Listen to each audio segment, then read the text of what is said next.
누가복음 11장 37절부터 54절까지 있는 말씀 같이 한번 합독을 하겠습니다.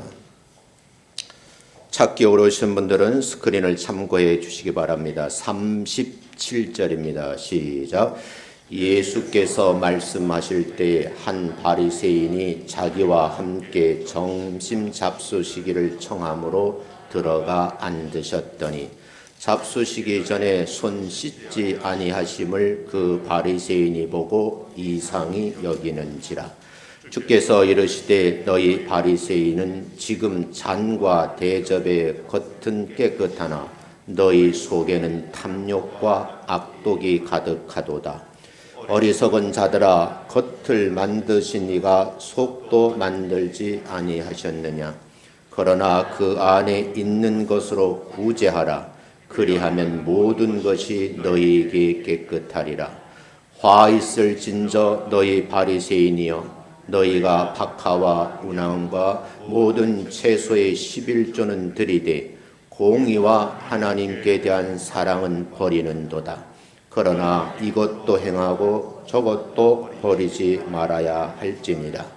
화 있을진저 너희 바리새인이여, 너희가 회당의 높은 자리와 시장에서 문안받는 것을 기뻐하는도다.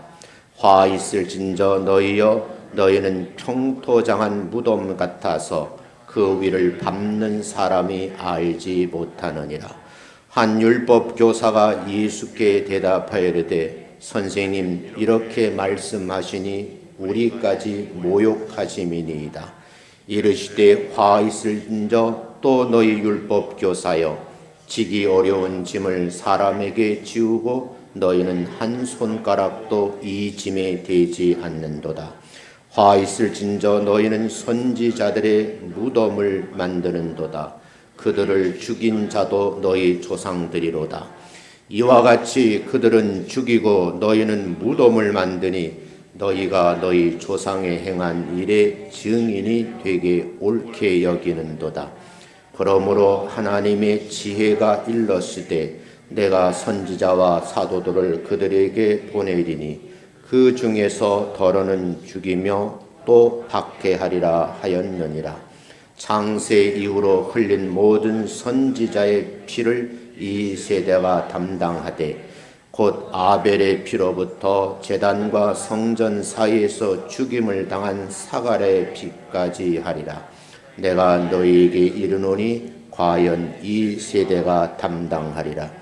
화 있을진저 너희 율법 교사여, 너희가 지식의 열쇠를 가져가서 너희도 들어가지 않고 또 들어가고자 하는 자도 막았느니라 하시니라.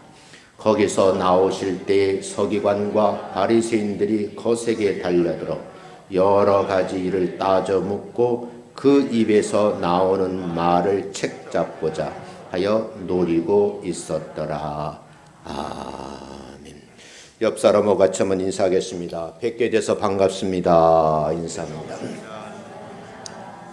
특별히 건강의 복을 받아 누리시기 바랍니다. 라고 인사합니다. 다시요. 참 잘 오셨습니다. 오늘은 이제 본문 말씀을 중심으로 해서 제목을 진실을 드러내는 겸손함이라 하는 말씀을 가지고 함께 은혜를 나누려고 합니다. 우린 예수님에 대해서 얼마나 알고 있을까? 예수님은 하늘 보좌를 버리시고 이 땅에 낮고 천한 곳에 오셔서 많은 일들을 하셨는데 그 하신 일들을 복음서에 기록이 되어 있어요. 우리는 사복음서라 칭합니다. 그 가운데 누가복음서에 있는 말씀을 여러분들과 함께 말씀을 나누면서 은혜로 함께 이 말씀의 깊은 의미를 다시 새겨보고자 합니다. 예수님께서 3년 동안의 공생의 사역을 하시면서 칭찬하신 일이 많을까? 책망하신 일이 많을까?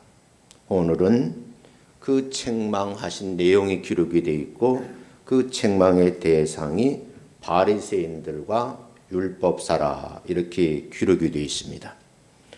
궁금하잖아요. 왜 이 사람들을 책망을 하셨을까?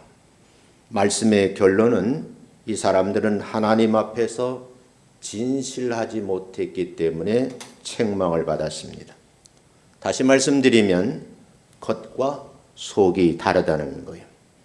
그러기에 진실을 드러내는 겸손한 삶을 살아야 된다 하는 그런 메시지가 이 말씀 속에 포함되어 있습니다. 그러면 바리새인들은 도대체 어떤 사람들일까? 이 사람들의 내면 속에 진실함이 감추어져 있다 하는 거예요. 그래서 이 사람들의 특징을 살펴보면 겉모습과 속 내면이 다르다는 걸 알 수가 있어요.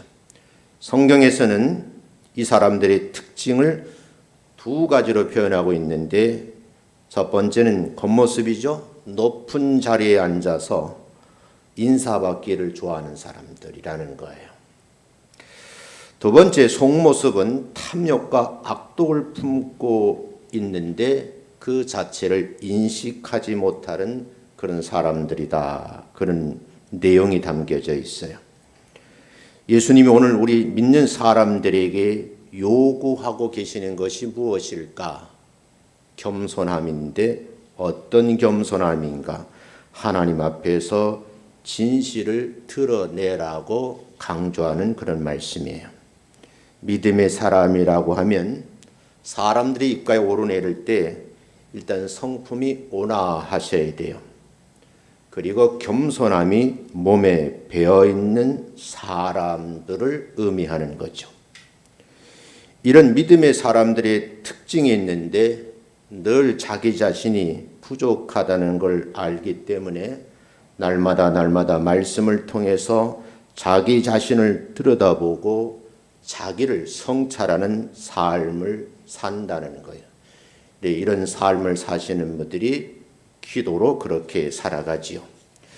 자기 자신의 모습, 본성이 무엇인지를 아는 것이 중요하다는 거예요. 그래서 오늘 이 말씀을 통해서 우리 자신을 한번 성찰해 보는 것이 어떻겠는가 하는 그런 의미로 이 말씀을 함께 나누고자 합니다. 어른들이 하는 말씀이 있어요. 못된 송아지 엉덩이에서 뿔난다 하는 그런 말이 있어요. 사람이 다듬어지지 아니하고 성숙하지 않으면 자기 분수를 모르는 거죠. 그런데 의외로 이런 사람들이 우리 주변에 많다는 것이고, 우리 속을 들여다보면 나 자신이 그런 사람이 아닌가 하고 한번 점검해 볼 필요가 있다는 거예요. 대부분 타락했던 육체의 사람들을 보면 하나님께서 지어진 형상대로 변화된 삶을 살지 않는다는 거죠. 우리 마음속에 좌정하고 계신 성령님의 깨우침을 주시는데 그 깨우침의 말씀을 따라가지 않는다 하는 그런 단점도 있어요. 그래서 우리는 매일매일 기도하시면서 성령의 사람으로 거듭나야지만 우리 주변 사람들에게 저분은 참 성품이 온화할 뿐만 아니라 겸손한 사람이다 이렇게 평가를 받게 된다는 거예요. 이 평가가 왜 중요하느냐? 복음이 전해지는데 결정적인 역할을 한다는 거죠. 성경에서는요, 육체의 사람과 성령의 사람을 구분해서 설명을 하고 있는데 갈라디아서 5장 19절부터 21절 말씀을 보면 이렇게 구별을 해요. 육체의 사람의 특징이거든요. 한번 같이 읽어보겠습니다. 시작.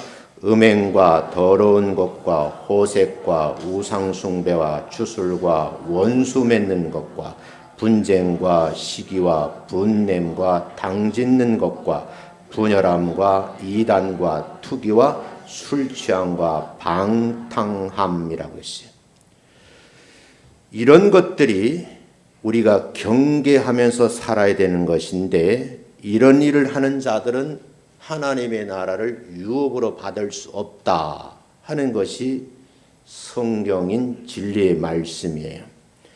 그러면 우리 주변에서 보면 이런 일로 인해서 성도들에게 아픔을 주고 고통을 주고 예수 믿는 사람들을 향해서 온갖 소문이 오르내리는데 그 당사자는 누구고 그렇게 어려움을 주는 사람은 누굴까 한번 고민을 해보셔야 돼요.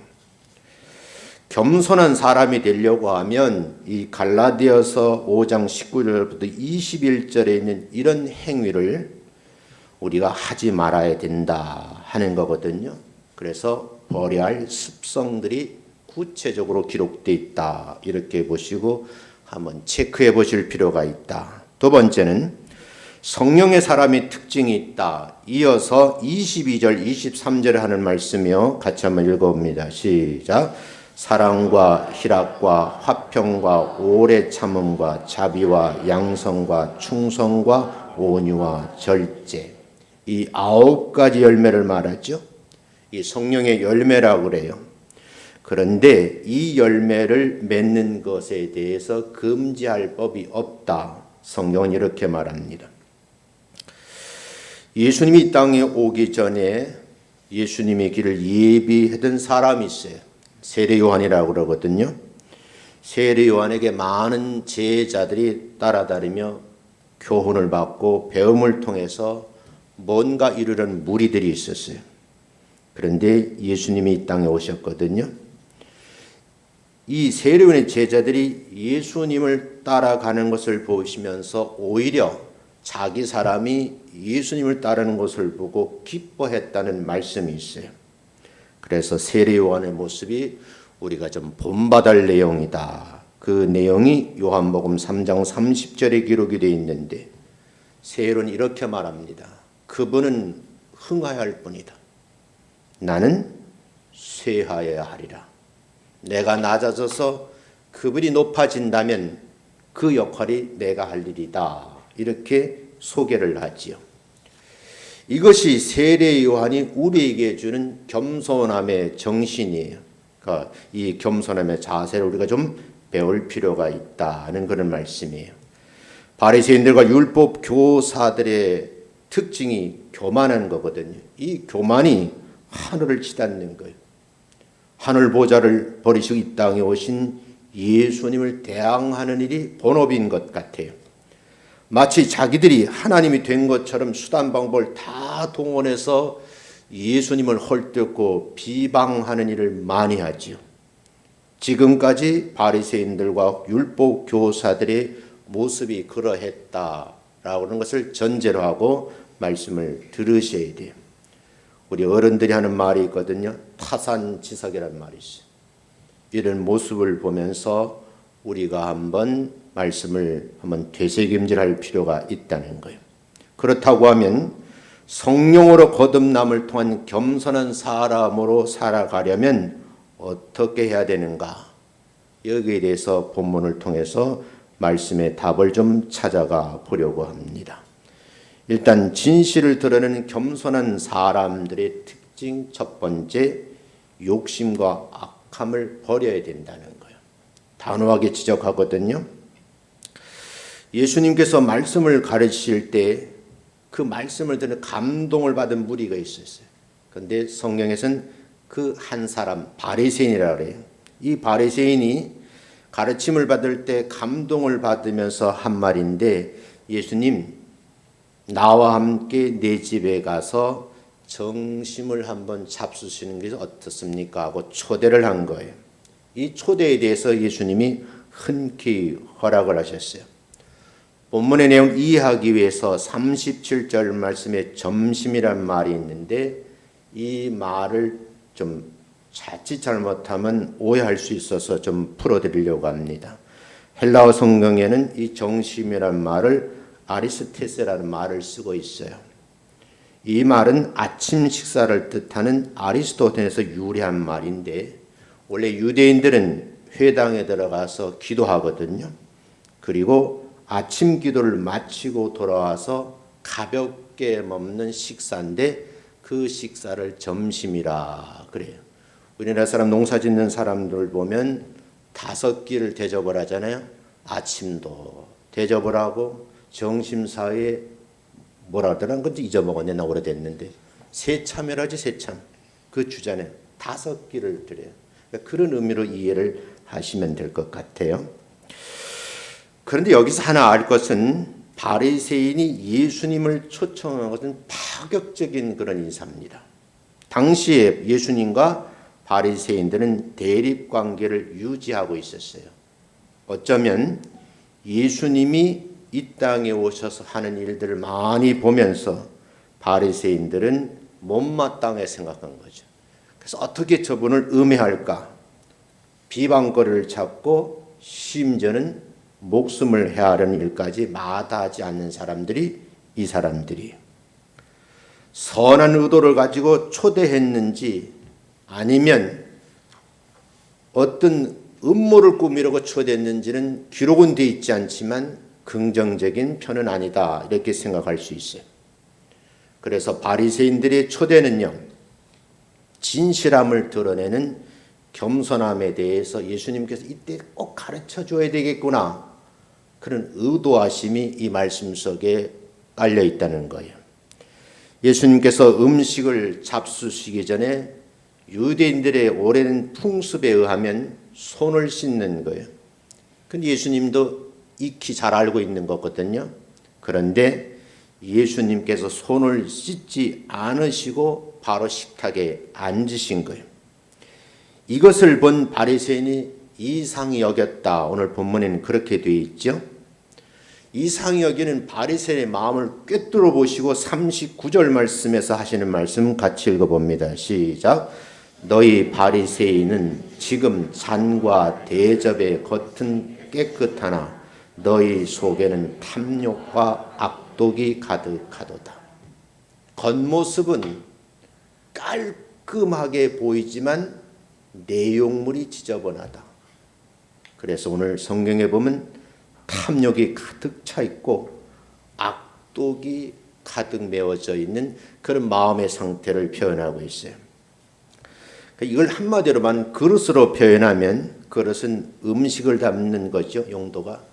그래서 그릇을 다루시는 분은 안쪽을 깨끗하게 닦고 밖을 또 닦지요. 물기가 있으면 곰팡이가 생기니까 마른 수건으로 깨끗하게 닦아서 그릇을 엎어놓잖아요.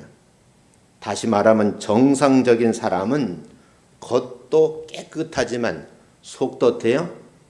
깨끗하다. 그런데 예수님께서 바리새인들을 보니까 지금 너의 겉모습은 깨끗한 척하지만 속은 매우 지저분하다.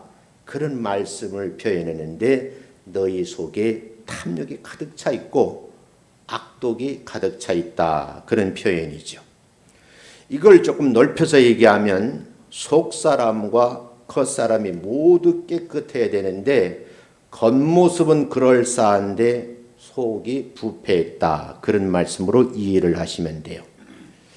그래서 예수님께서 탐욕과 악독이 가득한 바리새인을 향해서 책망을 하신 거예요.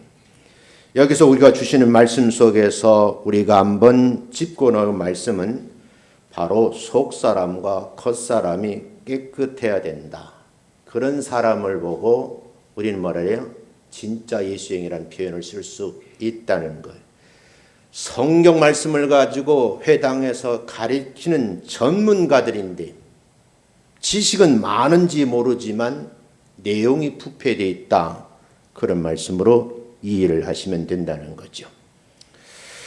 두 번째는요, 진실을 드러나는 겸손한 사람들은 높은 자리에서 내려앉는 용기가 필요하다는 거예요. 저도 사회생활을 오래 했잖아요. 또 나름대로 세상을 살다 보니까 어느 정도 지위를 가지고 있어요. 밖에 나가보면 자리가 다 돼 있어요. 초청 앉아 보면 여기에는 누가 앉아 다 자리가 돼 있거든요. 그런데 재미난 현상은 나중에 깨달은, 나는 항상 그런 자리에 가면 말석에 앉아요. 내가 말석에 앉아도 관계되신 분이 와가지고 목사님 이리 앉으셔야 됩니다 하고 자리를 정해 주시더라고요. 가끔 가다 보면 자기 분수를 모르고 상석에 앉는 분들이 있어요. 사실은 그 자리가 예약이 돼 있거든요. 관계자분이 오셔가지고 내려앉으시죠. 결국은 쫓겨나서 바닥에 앉는 경우를 봤어요. 분수를 모르기 때문이라 그런 표현이죠. 이 말씀에 대해서 본문에서는 이렇게 표현을 해요. 당시 바리새인들이 11조를 정확하게 하나님께 드리는 습관이 있었어요. 그 습관에 대해서 박하, 운향, 모든 채소에 관해서 반드시 11조를 드렸다는 거예요. 그러나 드리지 않는 것들이 있다 하는데 성경 42절에 보면 공의와 사랑을 드리지 않았다는 표현을 쓰고 있어요. 실제 박하, 운향, 채소는 그렇게 비싸지 않은 그런 평범한 거예요. 그러니까 바리새인들은 값이 없는 그런 싸구리 같은 것은 정확하게 해서는 11조를 드리고 소중한 가치인 공의와 사랑에 대해서 실천하지 않는 것에 대해서 예수님이 바리새인들을 지적하는 거예요. 어쩌면 이 지적의 말씀이 현대 신앙생활 우리들에게 적용을 해보면 어떨까? 이 땅에 지도자들이 많거든요. 정치인들, 학자들, 교계를 이끌어가는 목사님들, 목회자들. 저들 나름대로 왕권을 가지고 있어서 나름대로 계산은 정확하게 해요. 그런데 사랑하는 일에, 정의를 부르짖는 일에 외면하고 있는 사람들은 아닐까? 이 지적에 대해서 여러분이 한번 받아들이셔야 된다는 거예요. 요즘 전 TV를 보면서 마음이 불편해요. 나라님이 되겠다고 나와서 열심히 자기 자신을 과시하고 홍보하는 것까지는 이해를 하겠는데 정말 하지 말아야 할 말까지 막 내뱉는 것을 보는데 그 두 사람을 면면해 보니까 한 사람은 교회 장로고 한 사람은 교회 집사인 거예요. 정말 예수 믿는 사람들이 이렇게 정치를 해야 되는 것일까? 하는 것에 대해서 회의를 느끼는 거예요. 도대체 그 나이 되도록 평생 교회에서 말씀을 들었는데 왜 그들은 말씀대로 살지 않을까 하는 것이 저의 고민이기도 해요. 만약에 그분들만 탓하는 것이 아니고 나 자신도 그런 자리에서 남을 비방하고 험담하고 그분을 끌어내려서 바닥에 내동댕이 쳐야지만 마치 속이 시원한 것일까 하는 그런 물음에 대해서 고민을 해보는 거예요. 예수님은 본문 42절에서 11조를 부인하지 않으시오 하는 말씀이 그래 그것도 해야 된다. 당연히 해야 되지. 그런데 저것도 버리면 안 된다라고 말씀을 하시죠. 예수님께서 바리새인들의 가치의 경중을 책망하신 후에 그들의 교만한 것에 대해서 명예욕에 사로잡혀 있는 것에서 책망을 하시는 것인데 그게 43절에 6가지 화에 대해서 말씀을 하고 있거든요. 43절 한번 읽어봅니다. 시작. 화 있을진저 너희 바리새인이여 너희가 회당의 높은 자리와 시장에서 문안받는 것을 기뻐하는도다. 여기서 회당의 높은 자리라는 것은 회당에 들어가 보면 가장 소중한 율법이 써져 있는 두루마리가 있어요. 이 두루마리를 넣어 있는 궤가 있는데 그 궤의 맨 앞자리에 꼭 앉으려고 하는 사람들이에요. 이게 문제라는 거죠. 바리새인은 이 자리를 차지하기 위해서 바리새인들끼리 경쟁이 치열했어요. 누가 그 자리에 앉느냐는 것 때문에 순서가 정해져 있는 거죠.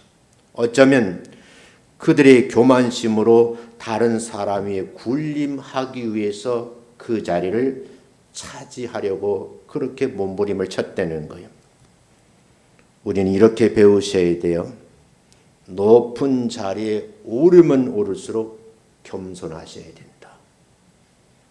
내가 말단 지방의원에서 대통령이 되면 점점 고개를 숙이셔야 돼요. 특히 교회 지도자들에게도 필요한 말씀이에요. 왠지 모르게 교회 안에서도 장자리가 하나 붙으면 예전에 하지 않던 그런 행동을 하는 것을 보고 마음이 좀 불편했던 그런 경험을 가지고 있어요. 예수 믿는 사람들, 나를 왜 저 높은 자리에 앉혀주셨을까? 이유는 딱 한 가지. 그 위치에서 많은 사람들을 섬기라는 뜻이 담겨져 있다. 그 말입니다. 저는 우리 교회를 섬기면서 나는 한 번도 여러분의 윗사람이라고 생각해 본 적이 없어요. 하나님의 종이라 그러잖아요. 종은 뭐예요? 섬기는 거거든요. 그 섬김의 첫 번째가 뭐예요? 말씀의 꼴을 풍성한 곳으로 인도해서 배불리 먹이는 거죠.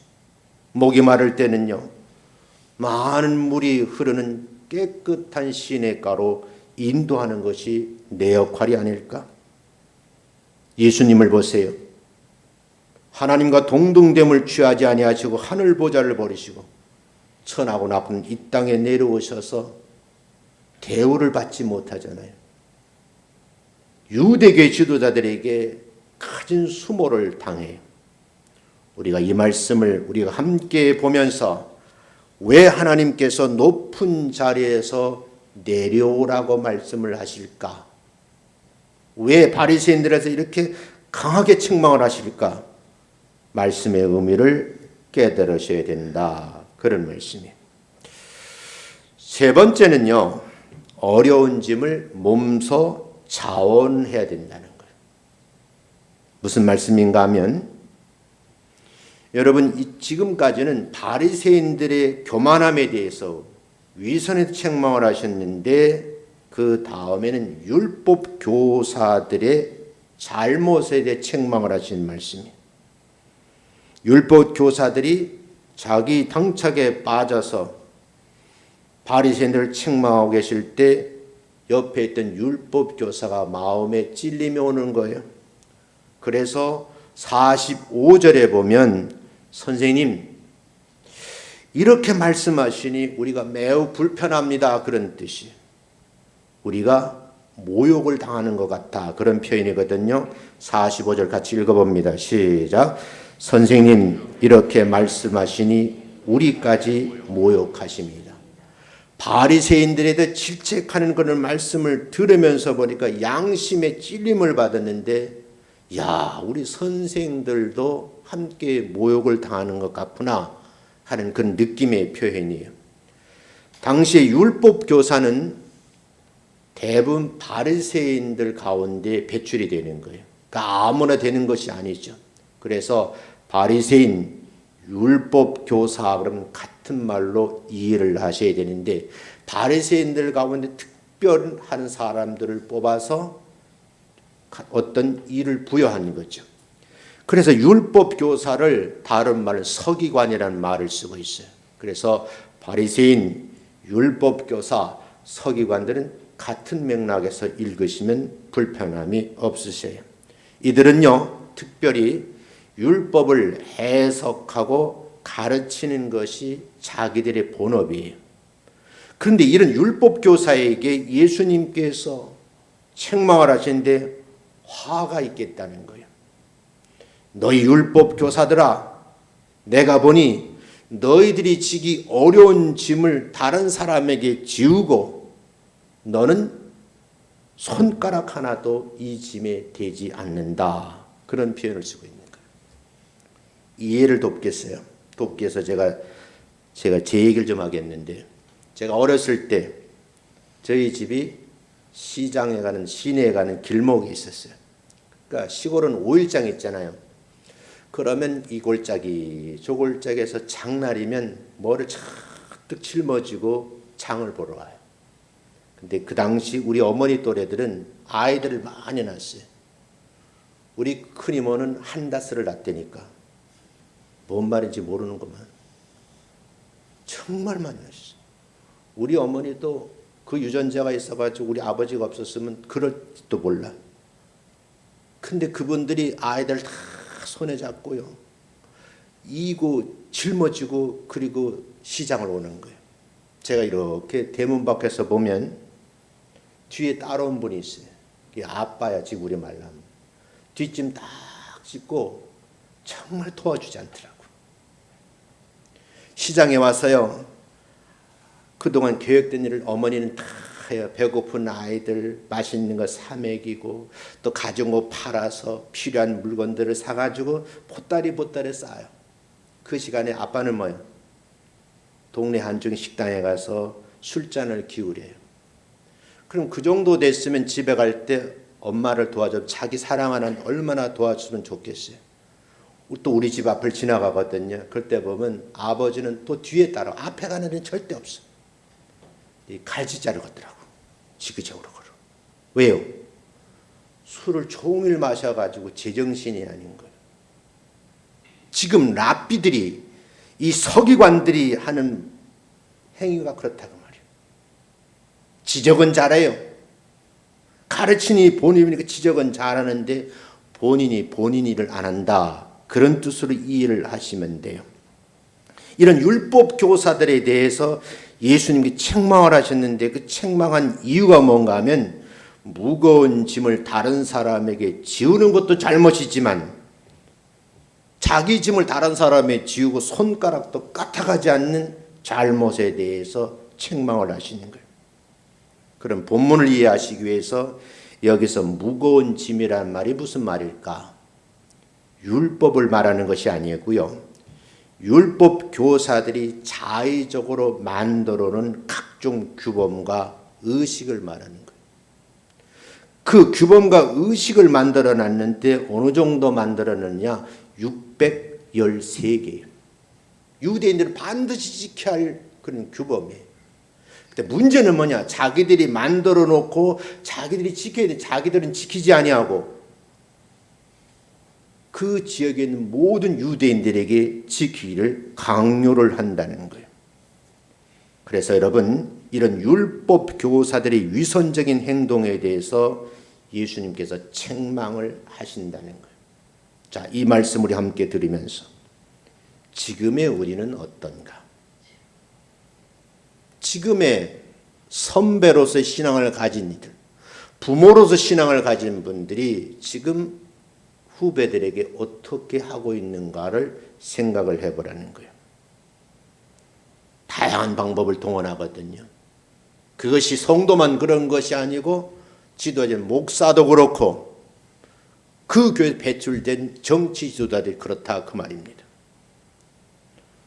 혹시 우리 교회는 정치하신 분들이 없지만 정말 귀담아 들어야 할 말씀이 아닌가 싶어요. 네 번째는요, 이런 말을 좀 하고 있어요. 아벨의 피제단을 아는 겸손함이 있어야 된다, 이렇게 말씀을 하거든요. 예수님께서 바리새인과 율법 교사들을 책망하신 후에 선지자들의 무덤에 대해서 문제를 제기하는 거예요. 문제 제기의 근원은 뭐냐면, 과거에 유대인들이, 조상들이 하나님 말씀을 전하는 선지자들을 많이 죽였거든요. 사람을 죽인 것도, 이것도 범죄인데, 특별히 하나님이 택하여서 말씀을 전하는 선지자들을 죽였다는 거예요. 그런데 그 후손들이 선지자들의 무덤을 단장을 하는데 화려하게 꾸며놓는 거예요. 왜 후손들이 이 화려하게 무덤을 꾸몄을까? 그 이유가 있을 것 아니겠어요? 이들이 이런 행위라는 것은 선지자들을 존경하는 척하면서 자신들이 선지자를 죽인 죄를 숨기려고 하는 그런 모습이 보여진 거예요. 그래서 예수님께서는 이런 위선에 대해서 책망을 하시는 거예요. 실제로 유대인들은 의인인 세례 요한을 죽였을 뿐만 아니라 이 말씀을 책망한 예수님 나중에 십자가에 못 박잖아요. 무서운 사람들이거든요. 어쩌면 조상의 악한 성품을 그대로 유전적으로 물려받은 무리들이 아닐까. 지은 죄에 대해서 회개하지 않고 감추려 포장만 하는 거예요. 겉모습은 그럴싸한데 속은 뭐예요? 악독이 가득 차인 거예요. 부패 상태가 너무너무 심하다, 그런 말이에요. 그래서 여러분 50절부터 51절 한번 읽어보세요. 읽어봅니다. 시작. 창세 이후로 흘린 모든 선지자의 피를 이 세대가 담당하되 곧 아벨의 피로부터 제단과 성전 사이에서 죽임을 당한 사가랴의 피까지 하리라. 내가 너에게 이르노니 과연 이 세대가 담당하리라. 예수님이 책망하셨던 그 세대의 사람들이 이 일을 담당했으면 좋겠다, 그런 말씀이에요. 예수님은 결론적으로 아벨의 피 문제를 가지고 책망의 결론을 내리셔요. 하나님께서 의로운 제사를 드렸는데 죽임을 당했어요. 그게 창세기에 나오잖아요. 두 형제가 하나님 앞에 제사를 드리는데 형도 제사를 드리고 동생도 제사를 드려요. 그런데 아벨의 제사는 받았는데 가인의 제사는 받지를 않거든요. 잘못 드린 제사라고 하면 자기가 수정을 하고 정상적으로 드리면 될 것 아니겠어요?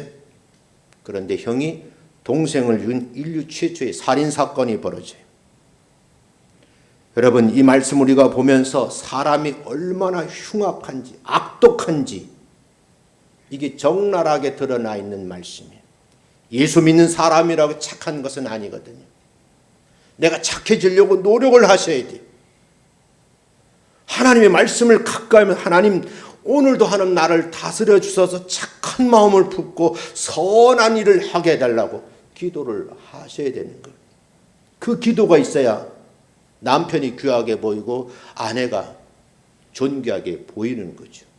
이런 기도가 없이 그냥 성경 찬송만 들고 교회에 드나든다고 해서 이 문제가 해결되는 것은 아니다 하는 말씀이에요.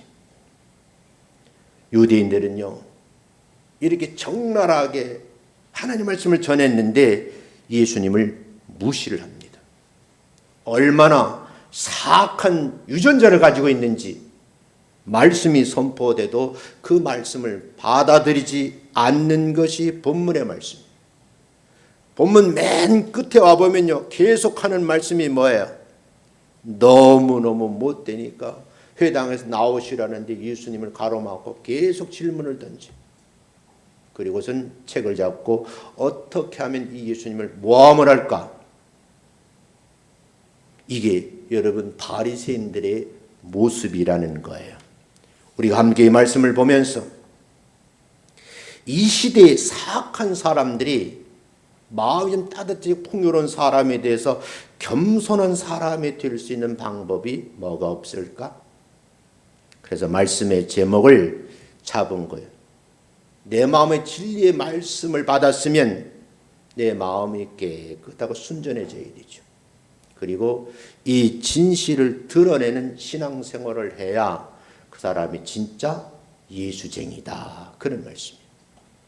한 주간 동안 이 말씀을 생각을 실천하며 사시는 여러분 되시기를 주님의 이름으로 축원합니다. 우리들은 겸손한 믿음을 가질 수밖에 없다는 말씀을 마지막으로 드리고 싶어요. 겸손한 사람에게 하나님은 복을 주시는 줄로 믿습니다. 갈라디아서 말씀을 꼭 기억하세요. 세상 사람들의 마음이 그렇게 수많은 단어로 여러분 묘사되어 있어요. 그런가 하면 예수 믿는 사람들, 그 더럽고 추잡하면 성령의 바람 9가지의 색깔로 변하는 그런 마음의 바탕이 된다는 그런 열매를 맺는다, 그런 말씀으로 이해하시면 도움이 되지 않을까, 그런 생각을 해요. 저는 우리 밝은빛 전후교회 모든 성도들의 마음밭이 예수님 말씀하시는 것처럼 성령의 열매를 맺는 그런 고운 마음, 겸손한 마음의 성도가 되시기를 주님의 이름으로 축원합니다. 그런 사람들이 많아져야지만 예수 믿는 사람들을 보고 칭찬을 하는 거예요. 초대교회가 그랬잖아요. 자기 옷을 다 내어놓고 나누어 주었어요. 모든 사람 칭송했다 그랬잖아요. 그 칭송을 받으면 받을수록 자꾸 초대교회 성도들이 늘어나잖아요. 그럼 이 말씀을 비유해 보겠는데, 지금의 우리들은 넌 크리스찬들에게 얼마나 칭찬을 하고 칭송함이라는 그 말 자체가 입가에 오르내리고 있느냐는 거예요. 뚫려진 입이라고 함부로 말하면 안 될 것 같아요. 신학을 공부했다는 목사 입에서 거칠은 말이 얼마나 나오는지 상상을 초월하는 거예요. 이 강단이 구별된 곳이거든요. 함부로 말하면 안 되는 장소예요. 자기 분풀이하는 장소, 자기 정치하는 그런 자리가 아니라고요. 우리가 한번 정말 고민을 해봐야 되지 않겠는가. 오늘 이 말씀을 여러분이 들으시면서 내 안에 진리의 말씀이 담겨져 있는데 그 진실을 드러내는 성도인가 하고 한번 고민을 해보시면서 성령님께서 여러분의 마음을 어루만질 때 그렇구나. 내가 이렇게 살아야지만 교회로서의 세움받은 자의 역할을 다하는구나. 그런 깨달음으로부터 출발이 되어야 된다. 이렇게 말씀을 전하고 싶습니다. 사랑하는 성도 여러분, 꼭 그렇게 되시기를 주님의 이름으로 축원합니다.